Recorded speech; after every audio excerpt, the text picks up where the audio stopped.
You may have heard of Victor Hugo, the author of numerous novels and plays such as The Hunchback of Notre-Dame and Les Misérables.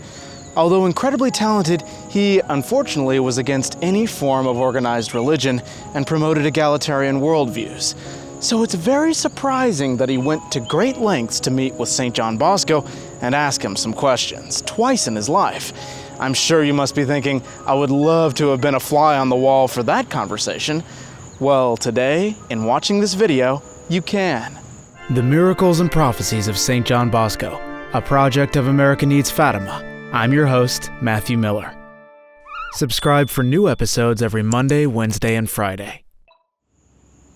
Don Bosco was visiting Paris in 1883 and said that, for the good of souls, I had to get involved in very many things, 100 of which were so important that for any one of them, it would have been worth my while to undertake a trip to Paris. Just what day the first visit of Victor Hugo took place, we may never know, but we have an account of it from Don Bosco, which confirms its authenticity. One night, while in Paris, he was visiting a family and returned home after 11 o'clock, thoroughly exhausted. However, there were people waiting for him. Going up to his room, he did his best to convince those gentlemen that he was dead on his feet from tiredness, but they wouldn't listen. He exchanged a few passing words with each one, then, believing he was finally free, he opened the door of his room, when suddenly, from a dark, remote corner, stepped forth a specter. It was an elderly man who closely followed him into the room and sat by his side on the sofa. They talked, exchanged views, and argued until finally, dead tired, Don Bosco began to nod. His importunate visitor now and then tugged at his sleeve and kept saying, "Listen, listen." But Don Bosco, bowing his head, rested it upon the man's shoulder, with not the least sign of paying him heed. The visitor didn't dare wake him, but sat stiffly erect until he himself fell asleep. Eventually, for some reason or another, he abruptly shifted his position, lost his balance, and fell upon the arm of the sofa. Don Bosco, losing his support, fell on top of him. "Pardon, monsieur, pardon," they kept saying to each other, rubbing their eyes. That occurrence convinced the good gentleman that for Don Bosco, too, the night was made for sleep. "Who was he?" one of Don Bosco's listeners asked. Turning to his questioner, he replied with an air of indifference, "A certain Victor Hugo." That was the first meeting, and there's no doubt that a second meeting took place at Auteuil in Father Rochelle's orphanage on May 20th, 1883. Father Rochelle told his friend, Mr. Boulet, to come with his little daughters to receive Don Bosco's blessing. Boulet arrived at about 4:30 in the afternoon and found the courtyard filled with people waiting for an audience. As he was going to Father Rochelle's office, he saw the priest coming out with an elderly man, rather short in stature, with a thick white beard, who made his way out through a lonely side street. "Was that Victor Hugo who was just with you?" "Yes," said the priest, "but hush, say nothing to anyone about it. He wanted to speak with Don Bosco and came to see him secretly in my house. He was drawn by the philanthropy of this apostle of youth." Some moments later, Mr. Boulet found the courage to ask Don Bosco, "Father, you have just spoken with a very important person." "Who told you?" asked Don Bosco. "Father Rochelle." "Well, in that case, I will say yes, I have. I've been speaking with Victor Hugo. He tells me he believes in spiritualism, but I believe that if he keeps on holding back, it's only because of human respect. His entourage, as he himself told me, is dead set against any concept of religion. Well, now he's old. We must take advantage of God's grace." I said that to him too. An incident helps us understand Victor Hugo's reason for visiting our dear saint. Only recently he had been shaken to the very depths of his soul. On May 11th, after a prolonged, agonizing illness, his life's companion, Julia Dorhant, died. The moral depression caused by the loss must have pushed him to speak to the priest whose wondrous deeds were being acclaimed by all Paris. Don Bosco kept that visit to himself until Victor Hugo's death, but the pagan irreligiousness of the funeral rites, which were staged as the epitome of the deceased, moved Don Bosco to reveal the sentiments which Victor Hugo had manifested to him. But before we get into the full account of the conversation, I'd like to invite you to enroll in our Saturday Mass intentions for the promoters of Saint John Bosco by clicking on the link above me here. You don't have to become a monthly donor to have a Mass prayed for you, but if you do, you could receive an excellent book written by Saint John Bosco like this one, Sacred History. Help me to keep these videos free from filthy YouTube ads and promote the message of Saint John Bosco far and wide. And now I quote his full account of his conversation with Victor Hugo.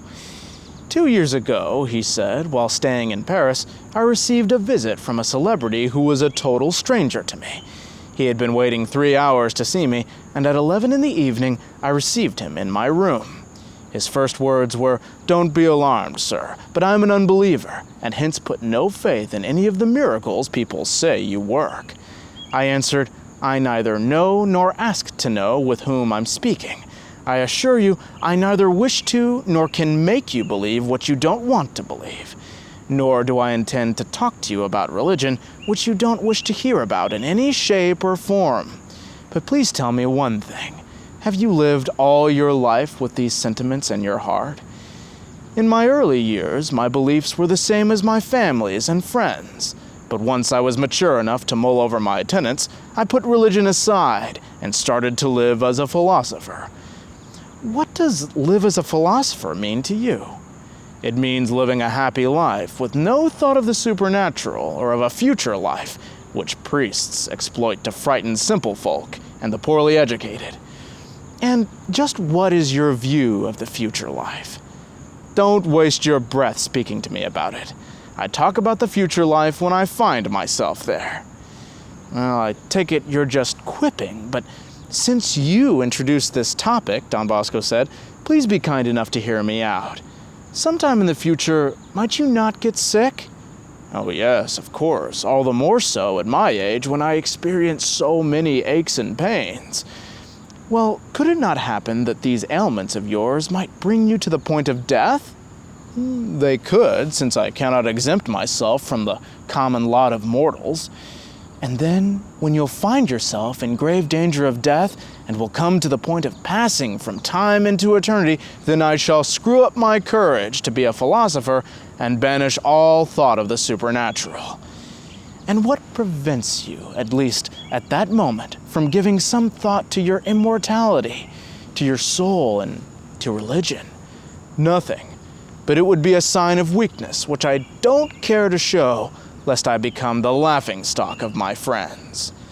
But at that moment, you'll be at the end of your life.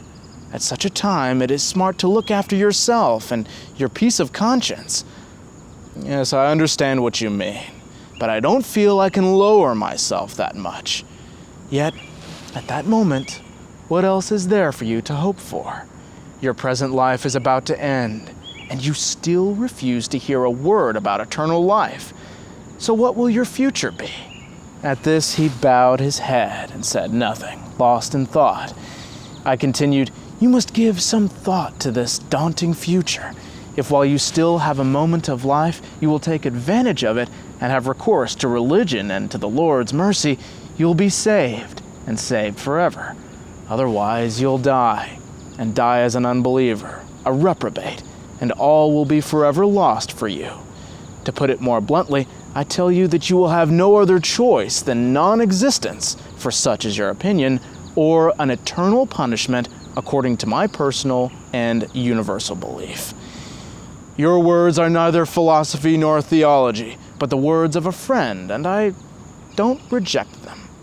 My friends and I often discuss philosophy, but we never address the great issue of what awaits us, either eternal suffering or non-existence. I want to have this matter thrashed out thoroughly, and then, if you will allow me, I shall come to see you again.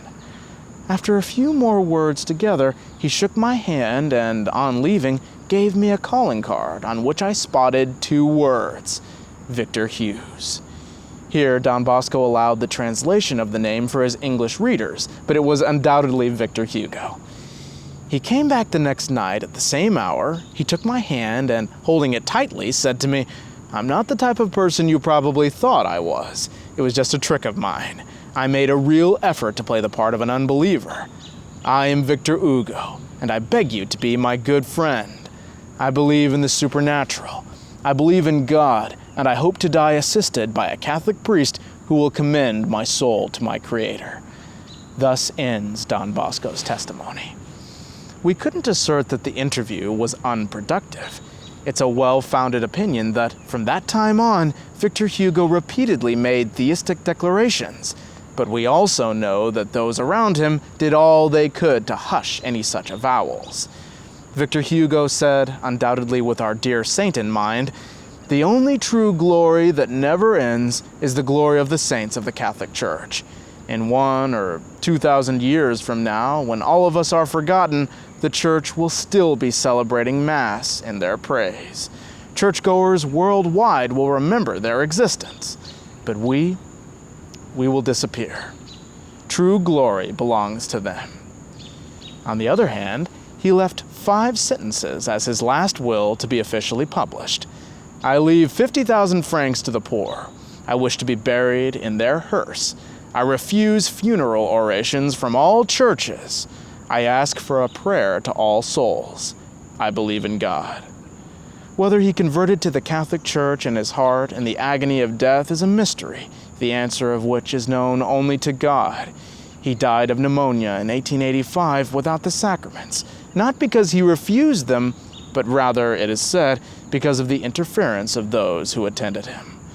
Thank you all so much for watching, and if you'd like to enroll in our Saturday Mass intentions, just click on the link above me here. God bless you, and Our Lady keep you.